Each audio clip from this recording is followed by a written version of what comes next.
Entre la carrière d'où elle est extraite et la poterie qu'utilise l'usager, l'argile subit plusieurs opérations qui toutes ont leur importance, de la préparation de l'argile en passant par la cuisson.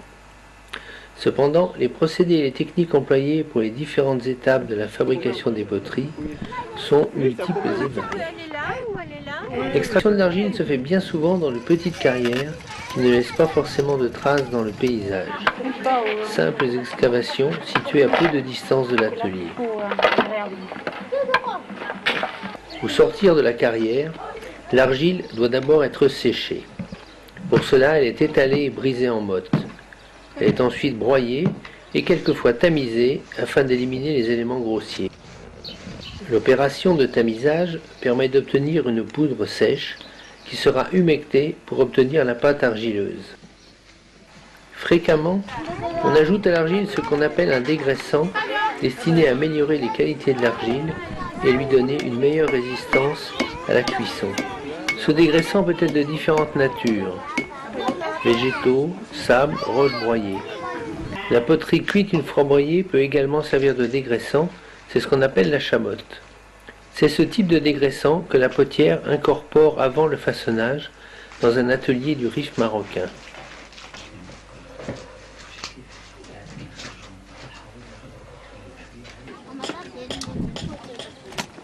La pâte argileuse ainsi obtenue est ensuite battue à la main ou foulée au pied afin d'obtenir une consistance homogène.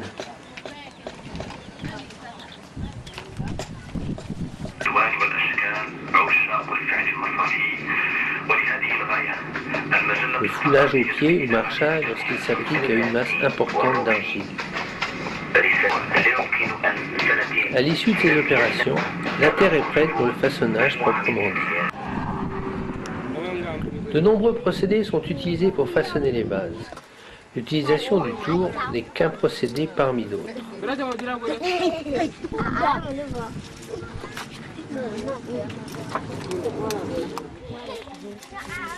Dans ce village du Mali, par exemple, on utilise la technique du colombin.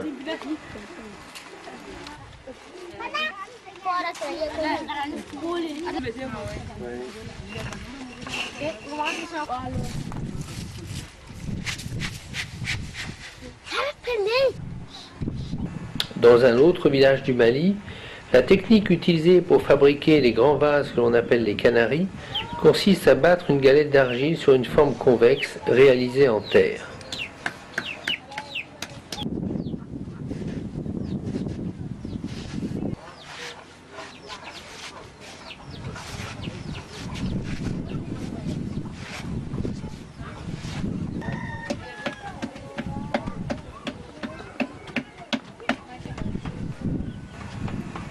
Après un séchage partiel, l'ébauche ainsi obtenue est complétée avec des colombins. Un fragment de calebasse est utilisé comme racloir pour régulariser la surface.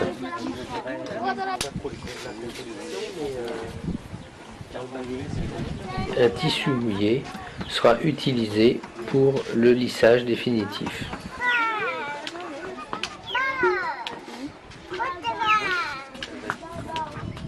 Le même procédé est utilisé par cette fillette pour faire des vases plus petits. Un plat rempli de sable lui sert de support, permettant de faire pivoter le vase.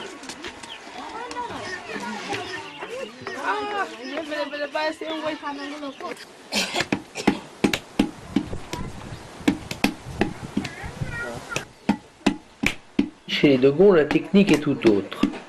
Elle consiste à battre un bloc d'argile avec un galet jusqu'à lui donner une forme plus ou moins sphérique. La finition sur une natte en fibre de baobab imprime sur la surface un décor caractéristique.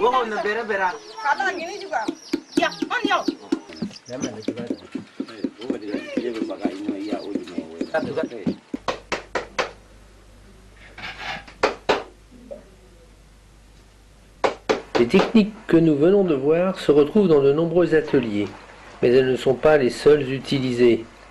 Une autre technique consiste à souder des plaques. C'est ce procédé que l'on voit pratiqué ici par une potière du Rif au Maroc.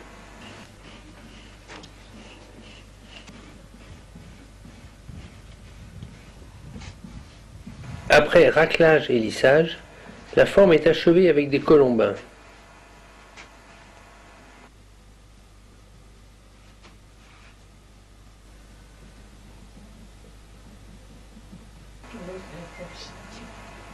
Contrairement à ce que l'on pourrait croire, le façonnage à la main permet la fabrication rapide de céramique. 20 minutes suffisent à la potière pour fabriquer une grande jarre. Un autre procédé de fabrication consiste à utiliser une plaque circulaire ou un fragment de vase permettant de faire pivoter le pot durant le façonnage. Cette technique est très répandue et les exemples sont nombreux. Ici, c'est une potière du Mali qui termine des réchauds. Elle complète avec un colombin la forme obtenue par moulage. Des boudins forment les supports pour les vases de cuisson. Enfin, une cordelette enroulée permet de réaliser un décor sur la lèvre.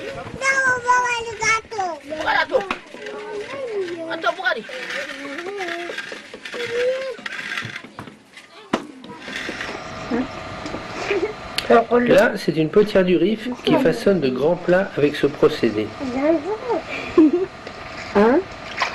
Dans ce cas, comme dans le précédent, les colombins sont étirés et régularisés en utilisant la rotation de cette tournette primitive.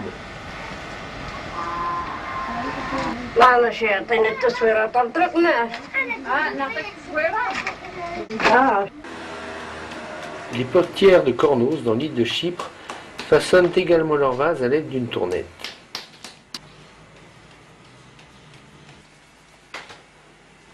Une première forme, obtenue en creusant la motte d'argile, est complétée à l'aide de colombins. À ce stade du façonnage, la potière ajoute une ficelle afin d'éviter que l'argile molle ne se déforme sous son propre poids. La tournette carrée assure une meilleure prise et permet de s'aider du pied.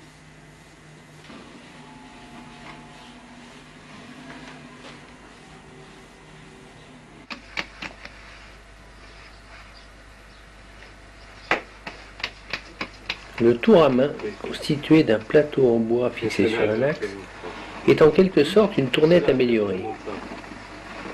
Le potier fait tourner la roue de la main gauche et ébauche la forme de la main droite.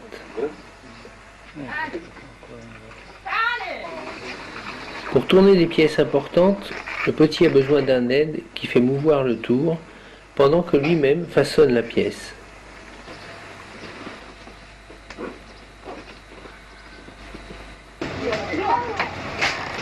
Une roue de mobilette recyclée peut aussi faire un tour à main très efficace.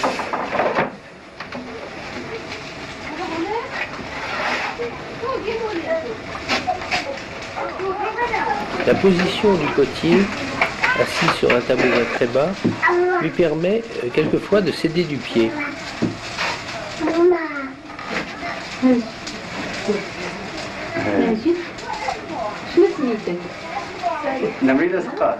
سنة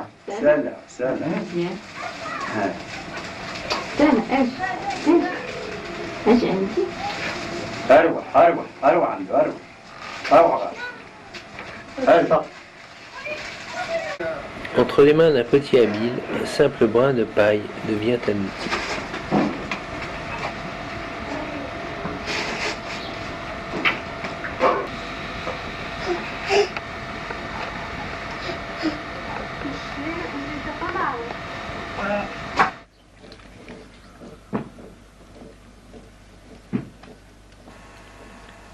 Le tour à pied représente une amélioration technique certaine. Le potier a désormais les deux mains libres, mais surtout la vitesse de rotation du tour lui permet d'utiliser la force centrifuge pour monter l'argile.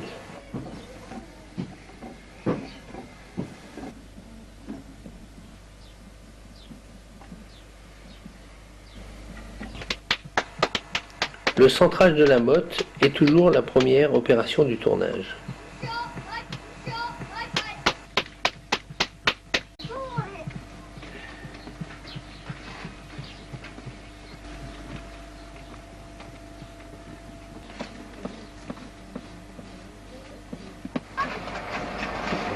Le potier place quelquefois sur la girelle du tour une masse d'argile qui lui permet de façonner plusieurs vases. C'est le tournage à la main. هادشي ما كيدخلش فيكم الشتا.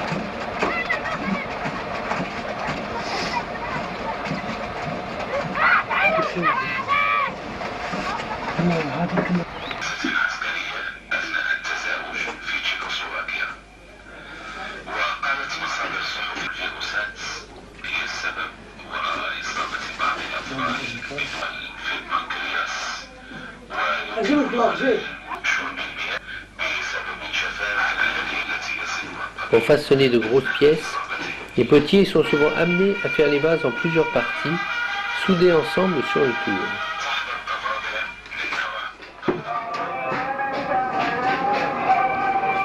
Ce procédé est couramment utilisé au Maroc pour réaliser de grandes jarres ou de grands pots de stockage. C'est de cette manière qu'étaient faites les amphores romaines. لا خاص شي واحد اخر يصورها لك. انا جاي.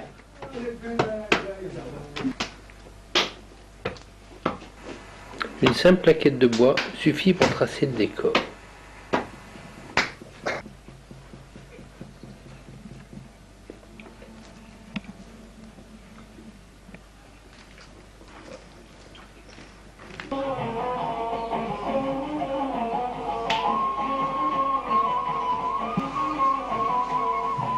Le vase peut être considéré comme fini après l'ébauchage. Mais lorsqu'il s'agit de céramique fine, il est souvent repris sur le tour après un séchage partiel pour l'opération de tournassage. Avec un outil tranchant, le potier enlève des copeaux d'argile afin d'amincir les parois du vase ou de creuser un pied, comme on le voit ici.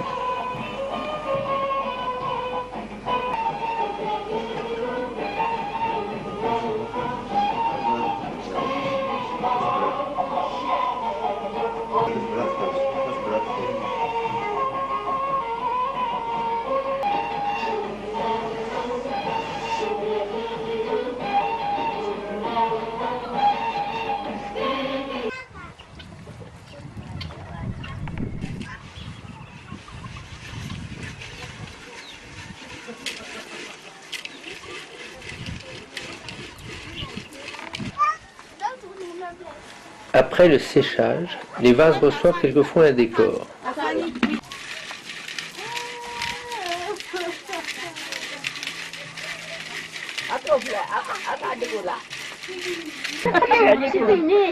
C'est peut-être un simple engobe poli, souvent riche en fer pour donner une couleur rouge.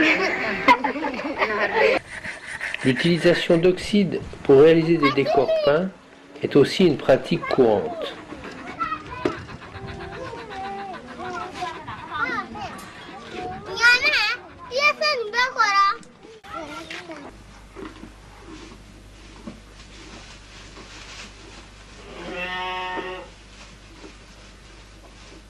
La potière utilise de l'oxyde de fer et de l'oxyde de manganèse délayé avec un peu d'eau pour peindre son décor.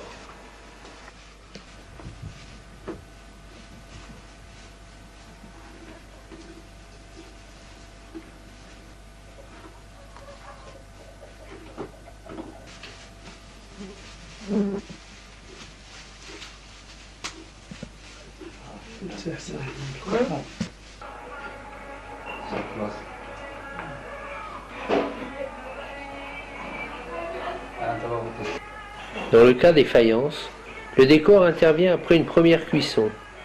La céramique reçoit un bain d'émail sur lequel est posé le décor à base d'oxyde.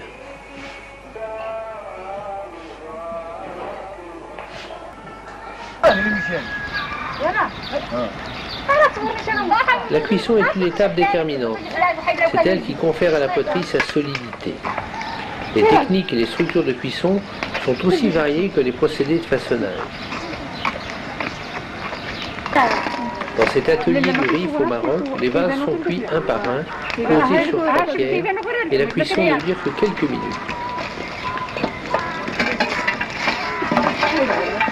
Les vases retirés du feu encore chaud se réoxydent en refroidissant et reprennent une belle teinte rouge. La potière n'attend pas le refroidissement complet pour dessiner un décor au goudron, ce qui permet de le fixer.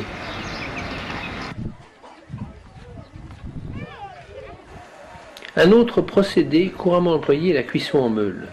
C'est celui qu'utilisent de nombreux ateliers en Afrique. Les potières Dogon du village de Tireli pratiquent également des cuissons en meule, mais celles-ci prennent place dans de grandes fosses circulaires aux parois de pierre. Le combustible utilisé est du crottin et de la bouse séchée, mêlée à de la paille.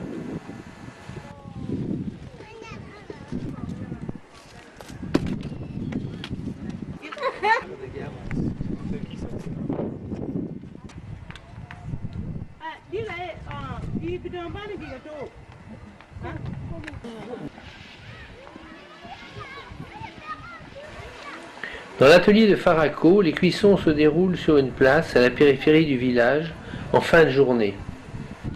Les vases sont disposés sur un lit de branchage et recouverts par d'autres branches. Une épaisse couche de paille de riz termine la meule.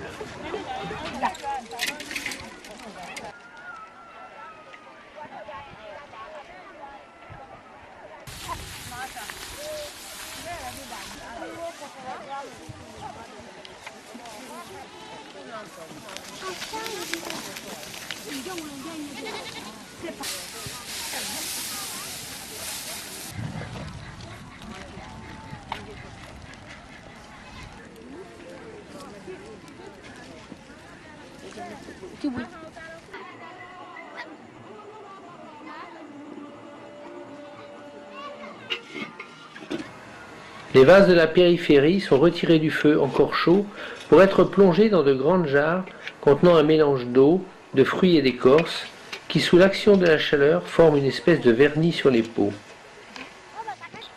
Les pots les plus gros, disposés au centre, sont laissés dans la meule pour cuire plus longtemps. Dans l'atelier voisin, la technique de cuisson est la même, mais les cuissons ont lieu l'après-midi.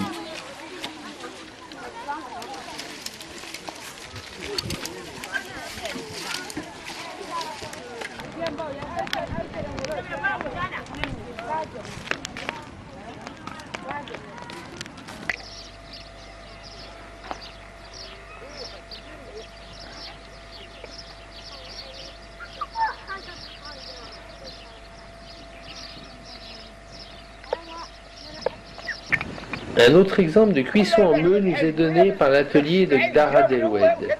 Les vases sont soigneusement disposés sur un lit de bouse séchée et recouverts de tessons.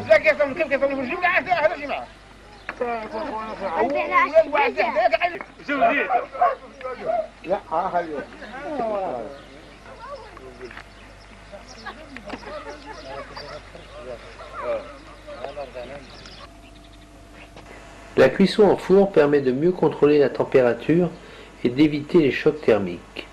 Les fours les plus simples comportent souvent un pilier central et une sole formée de rayons.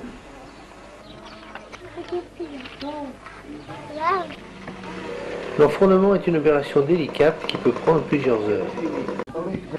Dans ces fours sans voûte, le chargement qui dépasse souvent le niveau des murs du laboratoire est recouvert de tessons.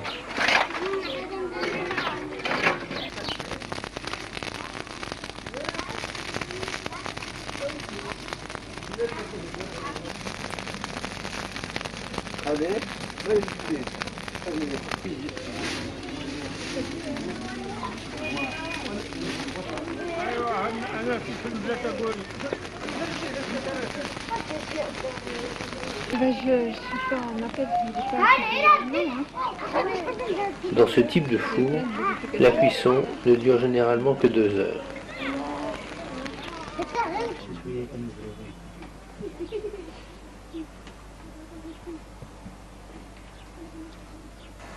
Les fours des faïenciers sont les plus élaborés, et les arcs qui soutiennent la sole forment d'élégantes architectures.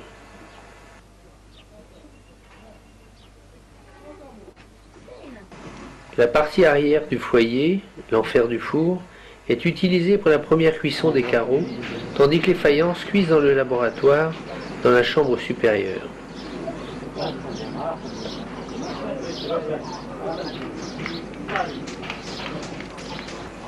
Ici, c'est le tourteau d'olive qui sert de combustible.